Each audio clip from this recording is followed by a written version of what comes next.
சென்னை அணி புகார் பின்னணியில் தாவூத் இப்ராஹிமின் சதி திட்டம் உள்ளது என்று சுப்பிரமணியம் சுவாமி தெரிவித்துள்ளார். இந்திய தென்னாப்பிரிக்கா அணிகளுக்கு இடையே ஒருநாள் போட்டி சேப்பாக்கத்தில் நடந்தது. சென்னையில் இருந்து மும்பைக்கு கிளம்பும் முன்பு இந்திய கேப்டன் டோனி ஐசிசி தலைவர் என் ஸ்ரீனிவாசனை சென்னை போர்ட் கிளப் இல்லத்தில் வெள்ளியன்று சந்தித்தார். இந்த சந்திப்பு 45 நிமிடங்கள் நடந்தது.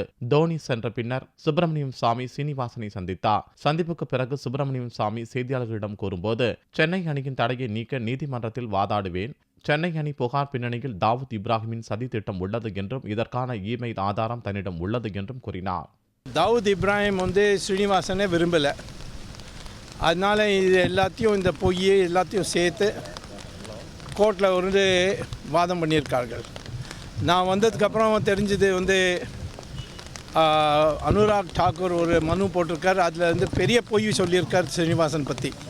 இப்போது இந்த தடை போட்ட தடையை அகற்ற பண்ணுறதுக்காக நான் மட்ராஸ் ஹைகோர்ட்டில் சில இமெயில் எனக்கு கையில் வந்த இமெயில் இது பிரகாரம் இதை ஒரு பெரிய சதி தாவூத் இப்ராஹிம் சில பிசிசிஐயோட உறுப்பினரோடு சேர்ந்து ஒரு லலித் மோடியோடு சேர்ந்து பண்ணியிருக்கார்கள்னு தெரியுது.